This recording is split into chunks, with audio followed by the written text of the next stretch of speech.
함께 기도하겠습니다. 하나님, 하루를 힘차게 시작할 수 있도록 깨워주셔서 감사합니다. 주님께서 지혜로 저희를 창조하셨사오니 저희가 오늘 주님의 지혜로 살아가게 하옵소서.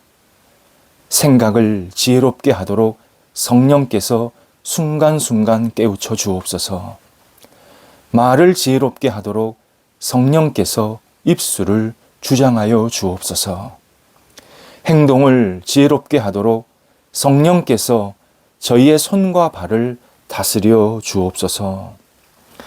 주님께서 권능으로 저희를 창조하셨사오니 저희도 능력 있게 살게 하옵소서. 맡겨진 일을 충실하게 감당하게 하사 선한 열매가 맺히게 하옵소서. 해야 할 일을 미루지 않고 부지런히 감당하게 하사 만족의 능력이 채워지게 하옵소서. 흔들리는 영혼이 되지 않게 하셔서 주님을 따르기에 어려움이 없는 믿음의 능력이 있는 하루가 되게 하옵소서. 주님께서 저희를 자비로 창조하셨사오니 저희도 자비를 품고 자비를 실천하는 하루가 되게 하옵소서. 동료와 사람들을 대할 때 따뜻하고 인내하는 마음으로 보내게 하옵소서. 이웃을 대할 때 관심과 부드러움으로 만나게 하옵소서. 가족을 대할 때 너그럽고 격려하는 마음으로 맞이하게 하옵소서. 하나님, 주변에 영적인 억압의 고난이 있는 분들이 있습니다. 신앙의 자유가 없어서 힘들어하는 분들을 이 시간 붙잡아 주셔서 진정한 영적인 자유, 신앙의 자유, 신앙의 기쁨과 감사를 누릴 수 있도록 함께 하시고 신앙을 머뭇거리게 하고 막는 모든 악한 어두움을 물러가게 해주셔서 진정한 감사를 가지고 신앙생활을 할 수 있도록 우리 성도들 또 우리 주변 사람들을 붙잡아 주옵소서. 습관의 굴레에서 삶을 보내는 사람들이 있습니다. 하나님, 성령께서 날마다 인도하심을 기대하게 하시고 하나님께서 큰 계획과 여러 가지 일들을 준비하고 계심을 우리 사람들이 깨닫게 해주셔서 습관 속에 짓눌리지 않게 하시고 오늘도 활기차게 다시 시작할 수 있도록 함께하여 주옵소서. 하나님, 삶의 목적, 무의미 때문에 괴로워하는 사람들이 있습니다. 오늘도 성령께서 붙잡아 주셔서 유의미한 그리고 감사와 소망이 있는 앞을 향해 나아갈 수 있는 발걸음으로 다시 세워지게 하소서. 해야 할 일들, 또 내가 하고자 하는 모든 일들이 하나님의 뜻 안에서 진정한 의미가 있게 하시고 주님의 뜻과 영광을 돌려드릴 수 있는 귀한 계기가 되게 하여 주시옵소서. 하나님, 무의미는 사라지게 하시고 다시 힘 있는, 의미 있고 보람이 있고 긍지가 있고 감사가 있는 일들로 다시 세워질 수 있도록 성령께서 붙잡아 주시옵소서. 저희들 가운데 병상에 계신 분들이 있습니다. 오늘도 하나님의 치유의 손길을 바라여 주셔서 회복되게 하시고 병원에 오고 가실 때에 또 진찰받고 약물이 투여되고 가료하고 또 재활하는 모든 과정 속에서 함께해 주셔서 오늘도 하나님의 사랑의 손길을 경험하며 주 앞에 영광을 돌려드리며 주님 감사합니다. 오늘도 저를 살리시고 그리고 주님의 사랑으로 감싸 안아 주셨습니다. 고백하는 믿음의 고백이 우리 모든 아픈 성도들에게 나타나도록 인도하여 주옵소서. 하나님, 학업에 임하는 사람들 붙잡아 주옵소서. 국가고시, 또 수험생들, 또 재수하는 사람들, 또 여러 가지 장래를 위해서 준비하는 역할들 하나님께서 하나하나 잘 감당할 수 있게 해주셔서 공부할 때 집중하며 최선을 다하게 하시고 이 공부를 통해서 맡겨진 역할을 잘 감당할 수 있는 준비 시간이 되도록 인도하여 주옵소서. 하나님, 이 학업이 자신의 삶에 큰 기쁨과 감사하여 보람이 되게 하시고 이 학업의 시간을 오히려 하나님께 내어 맡기며 믿음으로 한 발자국 더 하나님 앞에 나아가는 믿음의 시간으로 새롭게 세워질 수 있도록 함께하여 주옵소서. 직장과 사업처에서 여러 가지 역할들을 감당합니다.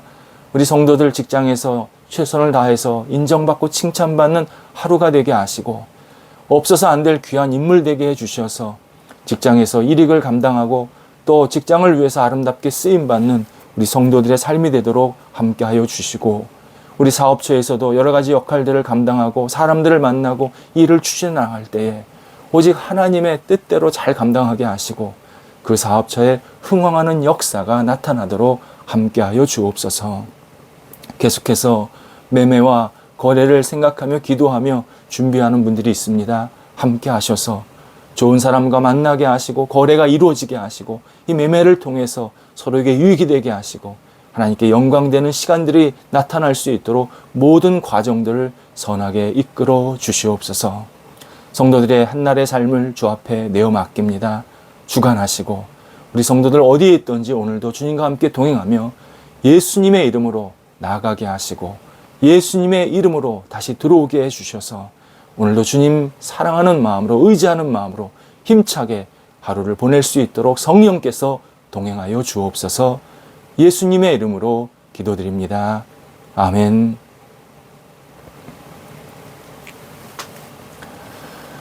오늘 우리에게 주시는 하나님의 말씀은 신약성경 사도행전 7장 54절에서 60절까지의 말씀입니다.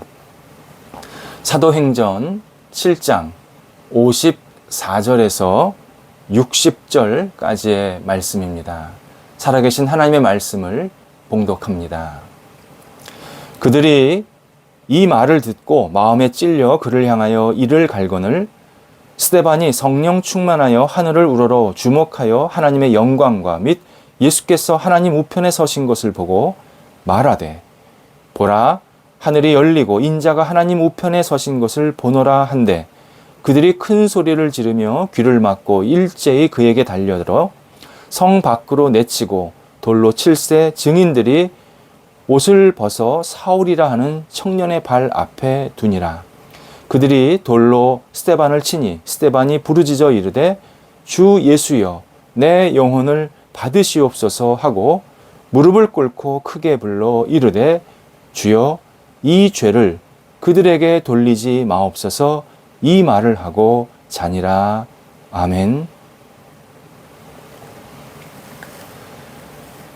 아미쉬라는 모임은 성경대로 엄격한 신앙생활을 하는 개신교 계통의 신앙 공동체입니다.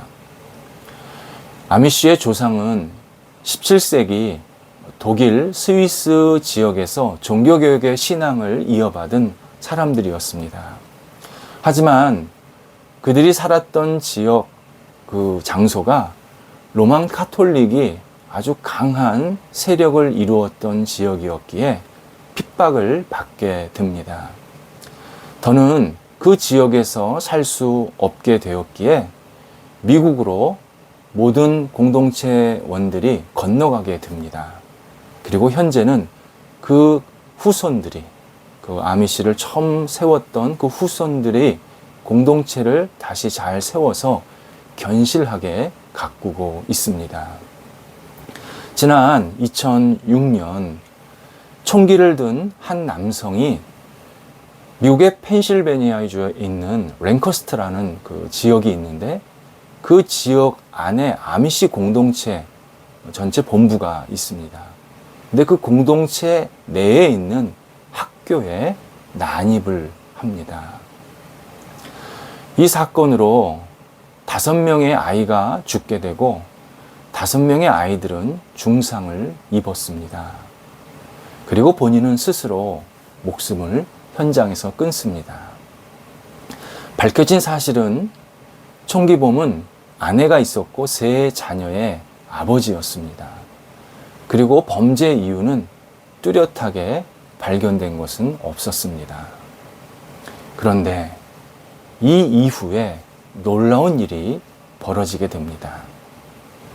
정부의 허락을 받아서 총기범의 장례를 치르게 되었는데 장례식장 참석한 대부분이 아미시 공동체 사람이었습니다. 물론 희생당한 아이들의 그 부모님까지도 다 참석했습니다. 그들은 어떤 부정적인 말이나 원망 또는 비난 하나도 하지를 않고 오직 총기범의 가족을 진심으로 위로합니다. 그리고 이 일 때문에 가족들이 앞으로 여러 가지 어려움을 겪게 될 텐데 그때 우리가 물심양면 도와주겠다고 약속을 합니다. 이 일은 그 지역뿐만이 아니라 미국 전역에 큰 화제가 되었습니다. 어떤 이들은 아미쉬의 이런 행동을 폄하하면서 위선적인 신앙, 겉으로 보이려고 하는 그러한 왜곡된 신앙이라고 아주 심하게 공격을 했습니다. 이에 기독교 신앙 단체에서 전문가들을 꾸려서 아미시 사람들을 만나게 하고 그들의 삶의 방식을 일정 기간 연구를 하도록 이렇게 일종의 프로젝트를 갖고 그 일을 진행하게 되었습니다. 그리고 이 전문가들이 아미시 공동체에서 같이 사람들을 만나고 생활하면서 그들에게 느꼈던 그러한 내용들을 결과물로 만들어내게 됩니다. 근데 핵심 내용이 아미시가 보여준 용서의 능력은 두 가지 사실에 근거한다 라고 판단을 했습니다. 하나는 이들의 용서가 자신들을 용서하신 예수 그리스도에 대한 깊은 묵상에 대한 결과였다라고 말합니다. 원수를 위해서, 죄인을 위해서 십자가에서 당신의 목숨을 내어놓으신 예수님, 그 예수님의 사랑이 이 아미시 공동체 일원들, 그 마음 한 사람 한 사람 속에 다 깊게 자리 잡고 있었다. 이것을 확인할 수 있었다고 말해줍니다. 또 하나는 이들의 용서와 사랑이 자기 희생의 모습이었다라고 결론을 내렸습니다. 이들은 오직 하나님의 뜻과 이웃을 위해서 자신들이 복수할 권리, 분노할 어떤 시간들, 그리고 원망할 수 있는 그런 기회들을 과감히 포기했습니다. 그리고 주님의 영광, 주님의 뜻을 위해서 이들은 너무 본인들도 가슴이 아팠지만 용서를 선택하게 했다는 겁니다. 어떤 부모는 자리에 누워서 앓기도 했습니다. 어떤 사람들은 그냥 계속 기도만 하고 있었습니다.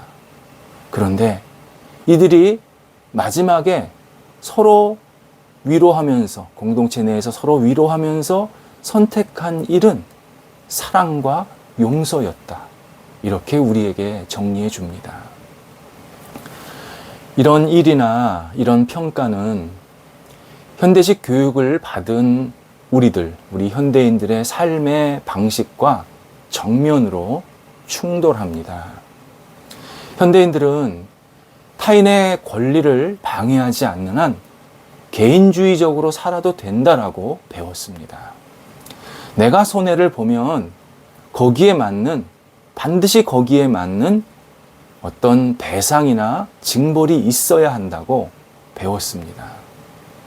자기 희생이 아니라 자기 주장을 똑바로 해야 한다고 배웠습니다. 자신의 자유와 이익을 침범을 받으면 그것은 불이다. 그것은 옳지 않다라고 배웠습니다. 현대인들은 복수를 부채질하고 은혜를 조롱하고 용서를 거부해도 된다라는 이 문화 속에서 성장했고 배웠고, 그리고 우리도 계속 그러한 삶을 일정 부분 사는 모습들이 있기 때문에 이런 이야기를 들으면 오히려 기분 나빠하고 화를 냅니다. 하지만 성경은 무엇이라고 하실까를 생각하고 받아들여야 합니다.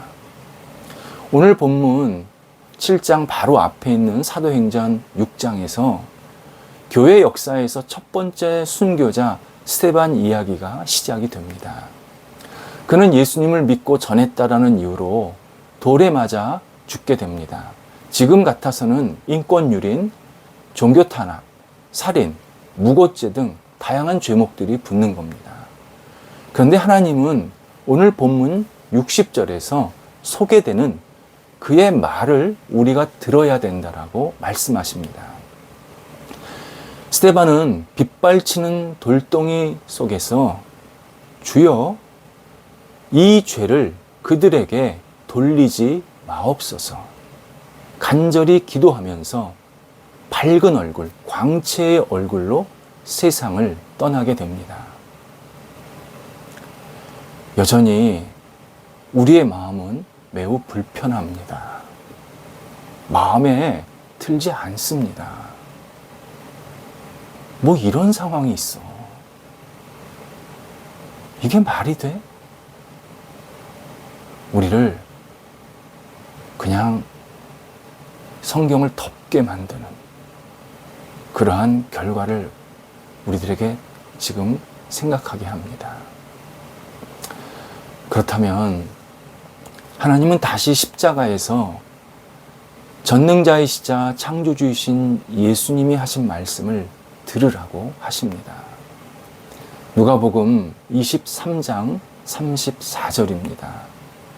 아버지, 저들의 죄를 사하여 주옵소서. 저들이 하는 일을 저들이 알지 못하나이다.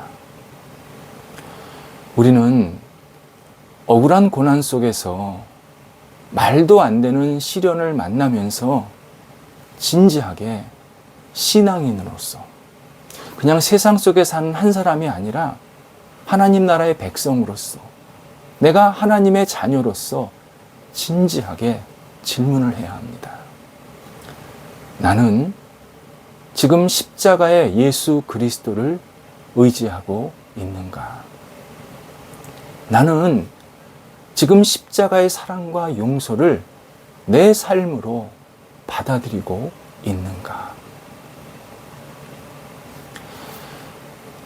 C.S. 루이스는 천국과 지옥의 이혼이라는 글에서 성경에서 자신이 어떤 배신, 그리고 거기에 대한 고난, 거기에 따른 여러 이제 용서와 사랑, 이런 것들을 쭉 연구하면서 이런 내용으로 정리를 해줍니다.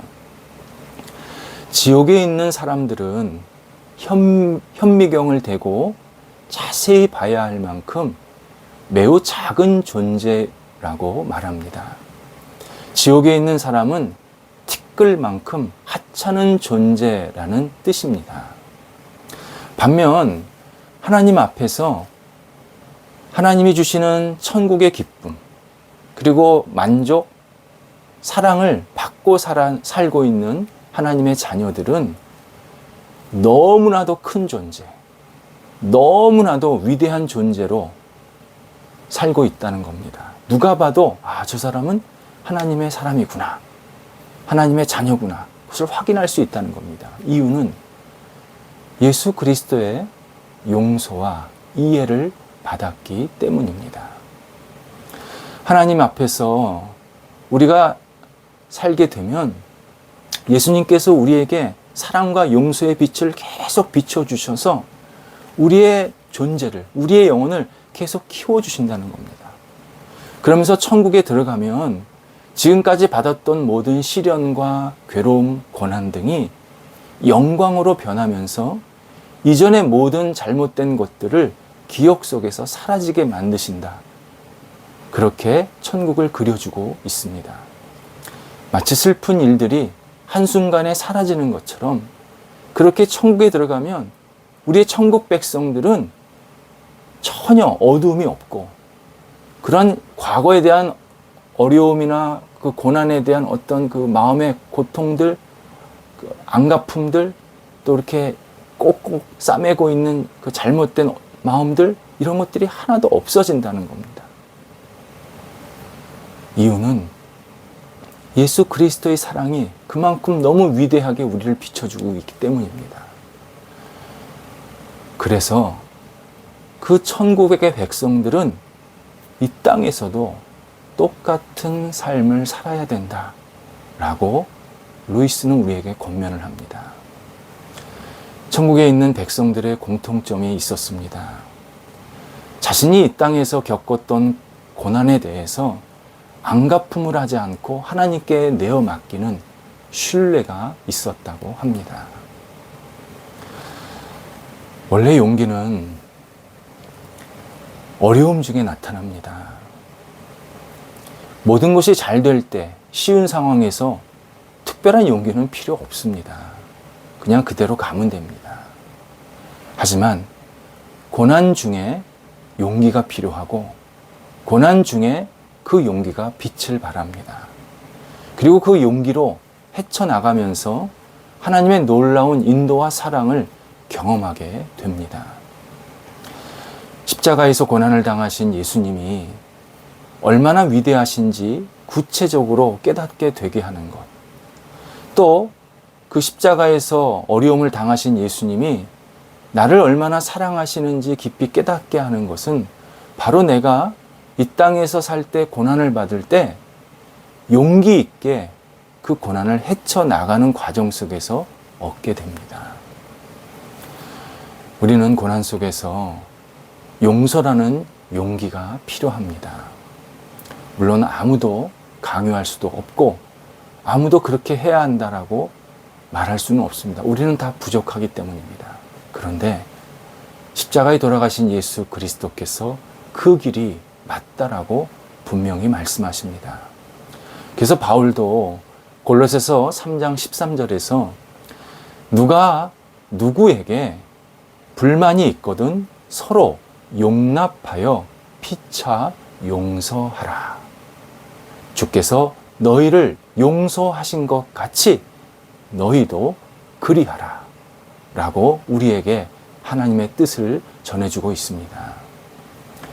그리스도인들은 어려운 길이지만 고난을 통해 예수님의 용서를 실천하는 시간으로 승화할 수 있는 세상에서 유일한 사람들입니다.